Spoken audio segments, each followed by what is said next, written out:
When I came home for Thanksgiving, my room was gone, my stuff donated, and my family laughed as I ate alone in the garage. They said I didn't belong anymore, until I emailed their boss with the family secrets they swore I'd never tell. When I pulled into the driveway that Thanksgiving morning, I swear I could still smell the old cedar tree in the front yard. The one I'd helped Dad string lights on every year since I was 10. But when I opened the front door, it didn't feel like home. Felt staged, like a house pretending to be someone else's life. The laughter hit first.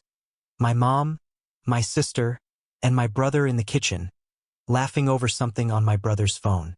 But when I walked in with my suitcase, the laughter just stopped. You know that kind of silence that's too heavy to just be surprise? It was that. Mom finally said, "Oh, you're early." She didn't hug me. Nobody did. I told them I'd dropped my bags in my room before helping with dinner. My sister smirked. "Yeah, about that." When I pushed open my bedroom door, I froze. My walls were gone. Literally, the paint was a cold gray instead of the pale yellow I'd picked at 16. My bed, my posters, my bookshelf, my stuff, all gone. In its place was a sleek desk, ring light, printer, and a whiteboard that said Project Goals Q4. "What the hell is this?" I asked. My sister didn't even flinch. "Mom needed an office. You're not here anymore.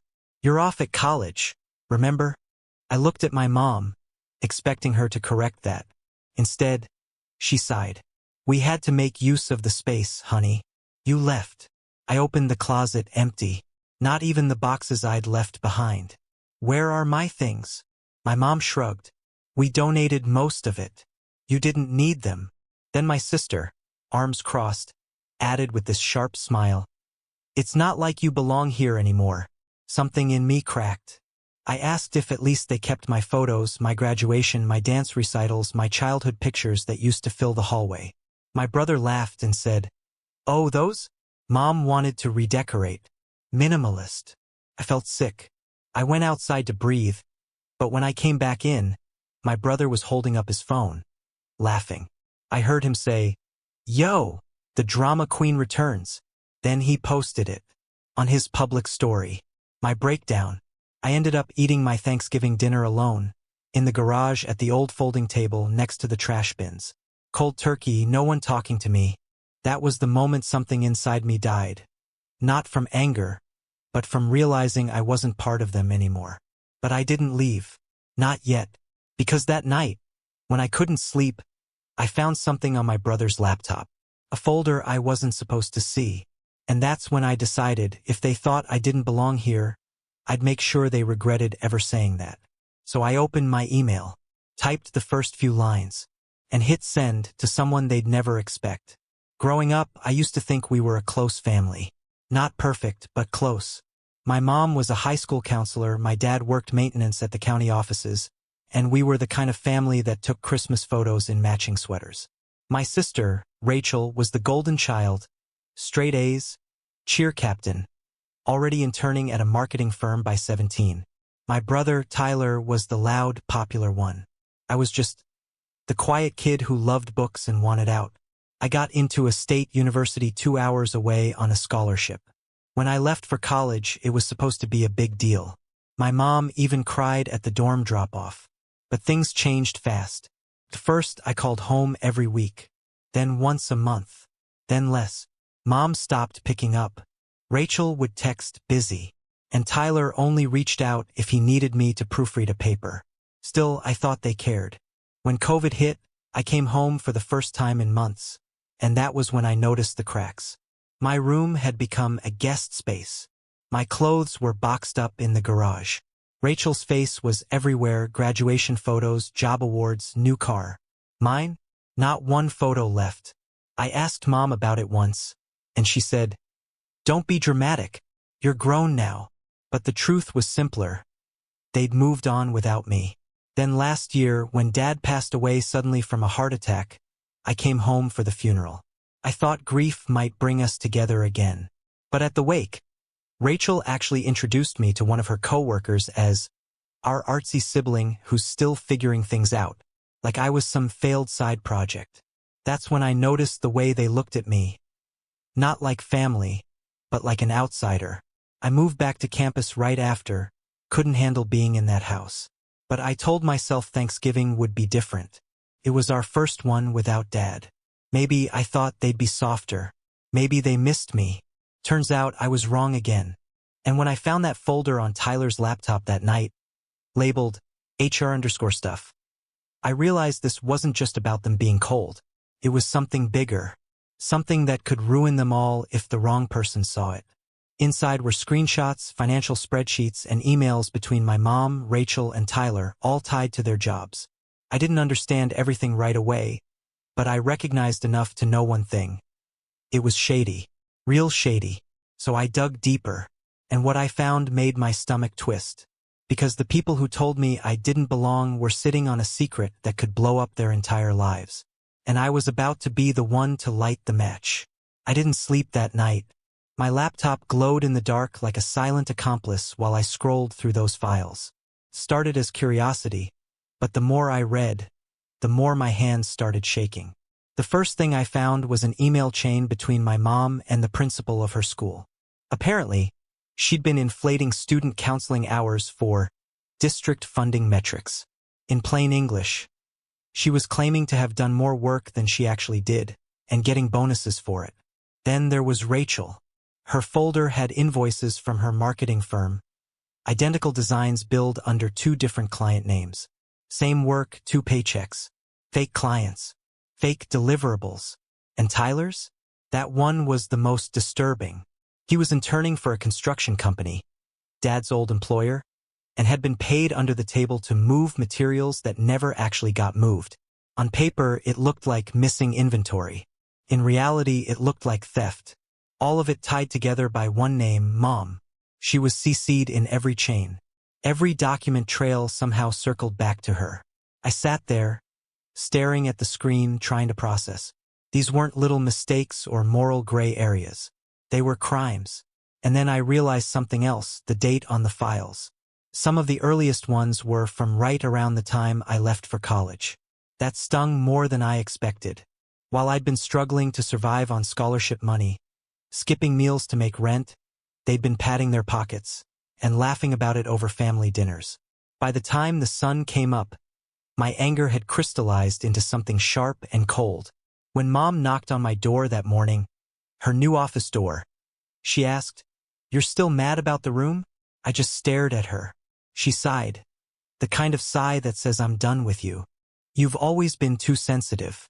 You need to grow up." And that was when it hit me. They didn't feel guilty because they didn't believe they'd done anything wrong. They thought I was the problem, the outsider, the extra. So I smiled at her. For the first time since walking in that house, I smiled. Because I had finally figured out what I was going to do. I started backing up every file from Tyler's laptop to a hidden drive. I made copies of the emails, the invoices, the spreadsheets. Then I dug through their Facebooks, LinkedIns, and work pages until I found the names of every boss, supervisor, and HR contact. I didn't know exactly how I was going to use it yet, but I knew one thing for sure. This Thanksgiving wouldn't end with me crying in the garage again. The next one would end with them begging for forgiveness. They just didn't know it yet. I thought the worst was them donating my stuff and turning my room into a desk. I was wrong. I kept digging through Tyler's folder because I couldn't stop. It was like pulling a loose thread on a sweater. The whole thing started to unravel. And then I found a separate subfolder labeled Content _Strat 2023. I laughed at first because of course Tyler would have dumb stuff like that. But the files weren't dumb. They were contracts. Contracts with a local digital agency in Cleveland. Payments. A content calendar. A spreadsheet with projected views and monetization that had my name in the headline. A Estranged Sibling Arc, Engagement Spike Q4. Under that, in plain text, was a list of staged scenes, reveal empty room, sibling breakdown montage, garage dinner solo plus sad music, audience CTA equals donate to family biz. My brother had logged who would play what part, the exact lines to bait sympathy, and the expected CPMs. I felt like I'd been kicked in the stomach. They weren't just cold, they were calculating. They'd been manufacturing my erasure because it made money. But that wasn't the deepest knife. Behind the agency files, I found something with my university's letterhead, a PDF of a complaint filed against me. It accused me of academic dishonesty, repeated absenteeism, and falsified documents, and requested my scholarship be revoked. The signature line was my mother's name. I stared until the words blurred. The date was the fall after I left for college. Right when my grades slipped because I was juggling 3 jobs and a 12-hour library shift. I had assumed life had simply gotten hard. I'd never imagined someone from my own house would weaponize the college's trust system to make me look like a cheater. There were more documents. Copies of emails supposedly from me to professors requesting extensions with deliberate typos. A scanned doctor's note with a different font than my handwriting, and a transcribed voicemail that said I wanted to withdraw from classes. All of it forged, all of it aimed at a single purpose. Make it look like I'd failed out, so they could tell themselves and anyone who asked that I'd left. And the invoices, the fees paid to the content agency weren't small. They matched deposits in an account under Mom's name labeled Family Media LLC. My childhood photos weren't donated because they wanted less clutter. They were curated. Selected shots of me that made for better thumbnails were kept, merchandised even. The rest, the real messy stuff, was tossed because it didn't fit the storyline.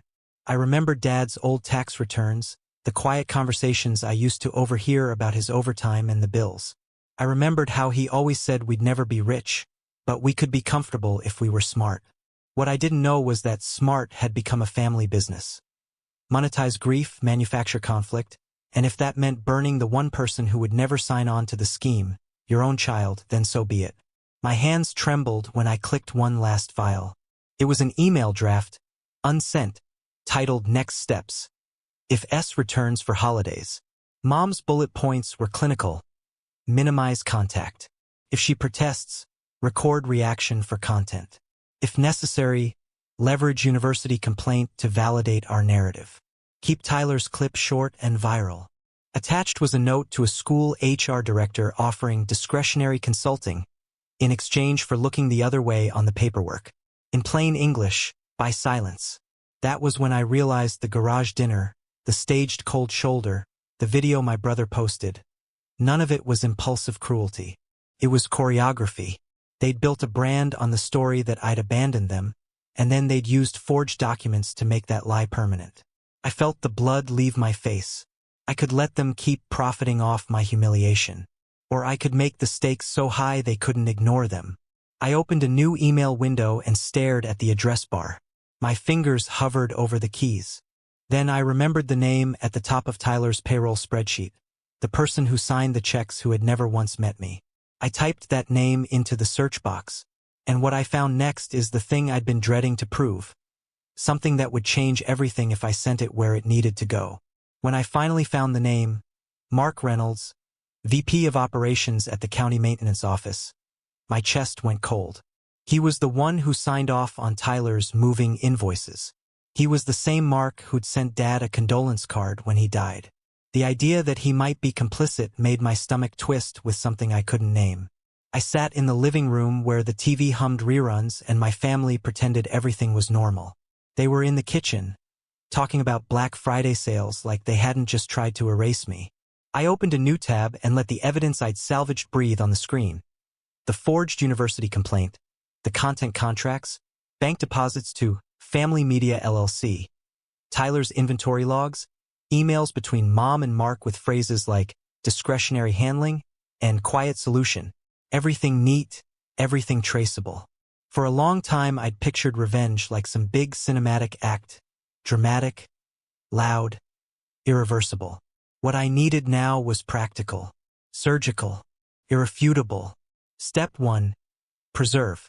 I duplicated every file onto 2 encrypted drives and emailed copies to an anonymous account I created with a burner phone number. If anything went missing, I wanted copies offsite. I used timestamped screenshots and saved metadata. I knew how convincing false denials could be. I wasn't leaving room for she-made-it-up excuses. Step 2. Corroborate. I spent the next 2 days digging through public records, old message boards, and archived tax filings. I found small, ugly matches, an LLC registration with Mom's name, deposits into her account that lined up with the agency invoices, a contractor complaint about missing materials that matched Tyler's entries. I messaged an old coworker of Dad's under a throwaway account and baited him with a neutral question about inventory shortages. He answered bluntly, and his message was the kind I could forward. We were told to mark materials as moved. That never was moved. Felt off. That was the human touch, the voice that made the ledger cold facts mean something to outsiders. Step 3. Identify pressure points. The county office was one. The marketing agency in Cleveland was another. They relied on a lot of municipal clients and would absolutely not want a scandal. The university was a third. If I gave them the forgeries and the chain that proved Mom had been feeding them false documents, they'd reopen everything. And then there was the content agency. If they knew their contracts were being used to monetize a manufactured family narrative with forged documents backing it, advertisers would pull out. I wrote and rewrote the email a dozen times. I hate that I did. I tried to keep it clinical, letting the evidence do the talking. No threats. No melodrama. Just dates, attachments, and clear, simple lines. Forged complaint with metadata, invoices tied to Mom's bank deposits, email chains implicating Mark Reynolds, and a note that this would be shared with the county inspector, the university's ethics board, and the Cleveland agency's legal counsel unless they initiated an internal investigation within 72 hours. I wasn't bluffing. I had recipients lined up if they ignored me. There was a selfish part of me that wanted to make them feel the exact humiliation they'd manufactured. Viral exposure, friends calling, neighbors whispering. But there was a cleaner part too. I wanted the truth out, the ledger of lies slammed onto the table so nobody could rewrite history. I wanted the forged narrative dismantled so people who'd believed their show would know it was a performance. Before I hit send, a thought crawled up my spine. I'd be betraying the memory of Dad by doing this in secret. He had been proud, quietly proud, of how we worked. He would hate the idea of chaos. But he would hate fakeries more. My finger hovered and trembled. My family's voices drifted through the wall, cheerful and unaware. I copied Mark's email into the to line, added the county inspector and the university contacts in CC, attached everything, and, because I wanted them to see the immediate consequence, typed Tyler's boss at the construction firm in BCC. Then I pressed send. After the click, silence rushed in. Not the crushing silence that used to follow my presence. This was expectant, electric. I sat back, and for the first time since walking in that house, I felt less like the outsider and more like someone who had a right to be furious. The night stretched ahead, and I watched my family on the couch, pretending the ordinary. They didn't know they'd just been served the very thing they'd built a brand on. I expected fallout within a day or two. Angry phone calls, denials, maybe a confrontation. But what actually happened hit harder than I could have imagined. The first message came from Mark Reynolds. Not the response I expected. It wasn't angry. It was calm. He said, "We need to meet privately before you send this anywhere else. You don't understand what's really going on." Something about that wording, "you don't understand," made my skin crawl. I didn't reply. I figured it was damage control. But then, less than 12 hours later, the entire email chain I'd sent disappeared from my sent folder. Gone. First, I thought I'd deleted it by mistake. Then I logged into the burner account where I'd backed up the attachments. Same thing. Empty. My stomach dropped. That was impossible unless someone had accessed my device. I tore through my settings, looking for recent logins. And there it was, a remote access from my hometown IP. Timestamped at 2:37 a.m. someone had broken into my email. I ran a malware scan. The alert popped up almost instantly. A monitoring program, installed on my laptop 2 days ago. I knew exactly when that was. Right after I got home, when my brother helped me set up the Wi-Fi. I felt sick. My own family had been watching me the entire time. Before I could even figure out what to do next, my phone buzzed. A text from Mom. "We need to talk. Don't make this worse." Then Rachel sent one right after. "You should have just left things alone. You don't know what you're dealing with." By then my heart was pounding so hard I could barely breathe. I threw my laptop charger into my backpack and got in my car. Drove straight to a 24-hour diner 2 towns over, parked out back, and connected to their Wi-Fi. I needed to see if I could recover any of the deleted files. That's when I saw it. A new email in my inbox from my university's administrative office. Subject line, Final Notice of Academic Record Adjustment. It said my scholarship was officially revoked retroactively, citing documentation of misconduct. My GPA had been corrected to reflect disciplinary action from 2 years ago. They'd done it. The forgeries Mom created had been activated. I scrolled to the bottom and froze.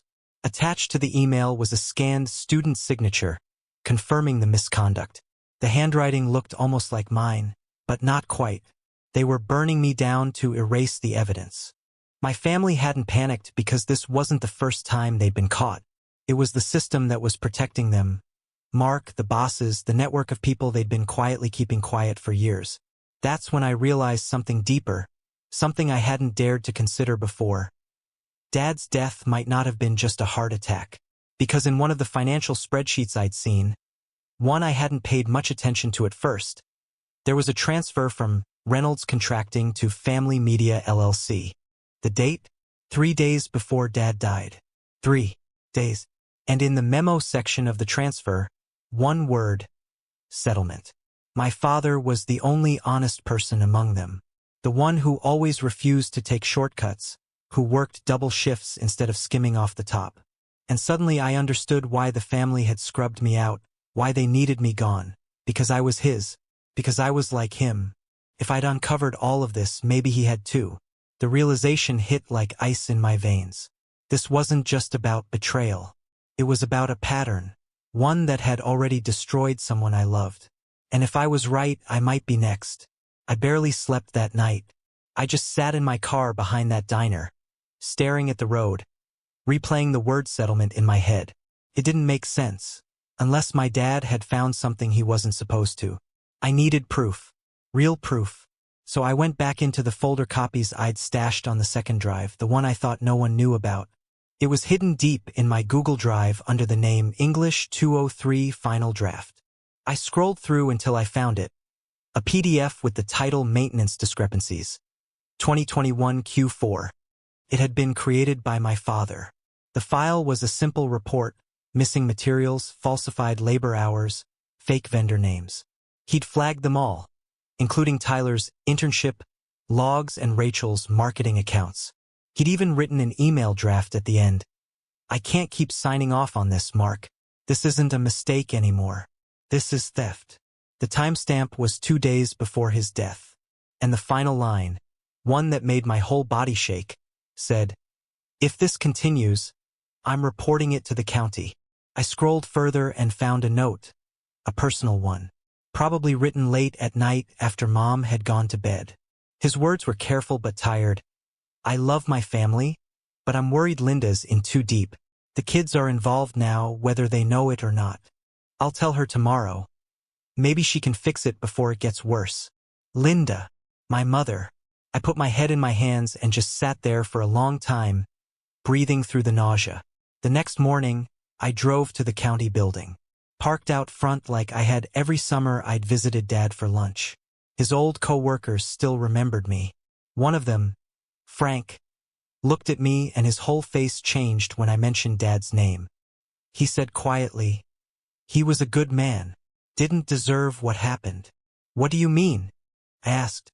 Frank's eyes flicked toward the offices upstairs. "You didn't hear? He was supposed to meet with the inspector about those inventory reports. He never showed. They said he had a heart attack in the lot that morning. Strange thing though, no one found him for almost an hour.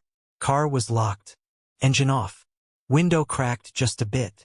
That detail made my heart stop. Dad was meticulous about safety. He never sat in a locked car." Frank sighed. "After that, everything just disappeared. The reports, his laptop, the backup drives. Management said the case was closed. It wasn't hard to fill in the blanks after that. Dad had planned to expose them. He'd confronted Mom. She'd realized the whole family, her career, their money, their house, was built on falsified contracts. And in that moment, she'd chosen the scam over her husband. That settlement transfer? It wasn't hush money for Dad. It was hush money because of him, to make sure his discovery never reached the inspector. I could almost see it now. Mom talking to Mark, panicked, making sure everything was handled, and then the sudden heart attack that conveniently solved all their problems.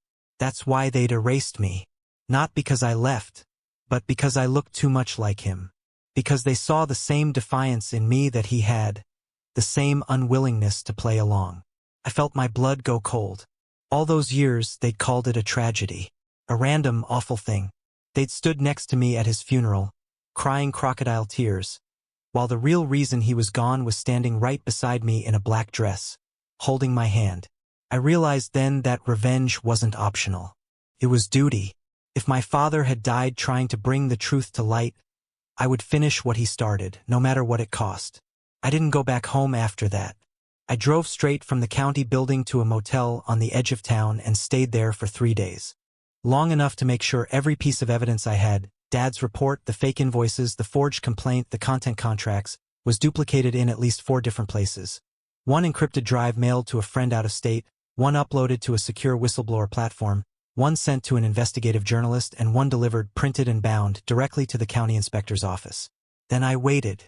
The first explosion hit 2 weeks later. A public notice appeared online, County Maintenance Department under investigation for financial misconduct. 2 days after that, the marketing agency in Cleveland announced an internal audit and leadership restructuring. And then, the headline that made my stomach twist and my chest tighten all at once. Local family counseling employee suspended pending fraud inquiry. That was my mother. Her mugshot came a week later. They'd traced forged student documentation, bribes to a university contact, and the falsified grant hours she'd been reporting for years. Rachel's employer suspended her the same day. They'd found duplicate invoices matching ones in the Family Media LLC account. Tyler's construction job? Gone. His name was on the missing materials log the county subpoenaed. Their world collapsed exactly the way mine had the night I found my empty room. Piece by piece. But I wasn't done. The content agency they'd partnered with, the one that turned my humiliation into clickbait, had a PR department terrified of liability. I sent them the same evidence packet and CC'd 3 local news outlets. The company deleted every Family Channel video overnight and quietly scrubbed their partnership page. Within 24 hours, all traces of the Heartland Family Project vanished from the internet. All those uplifting videos about rebuilding after loss and forgiving estranged loved ones gone. Their monetization was frozen, ad contracts voided. Meanwhile, the inspector's office reopened my father's death report. It wasn't classified as foul play, not yet, but the irregularities surrounding his missing files were being reviewed as part of the broader investigation. When I finally drove back past the house in early spring, the blinds were drawn. A for sale sign stood in the yard. My sister's car was gone. The mailbox was overflowing. I didn't stop, but I did pull over down the road, by the old cedar tree, the one Dad and I used to string lights on. I got out, leaned against my car, and just breathed. I didn't feel triumphant. Revenge isn't fireworks. It's quiet. It's watching people who once made you feel small realize they built their lives on lies and that the person they erased was the one who held all the receipts. I left a folded letter in the mailbox before I drove off. Just one line written in Dad's handwriting that I'd copied from his report. The last words he ever wrote before he died. The truth doesn't disappear just because you bury it. Then I added one of my own underneath. It just waits for someone brave enough to dig it up. And for the first time in years, I didn't feel like a ghost in my own story. I felt like I'd finally come home, even if that home didn't exist anymore.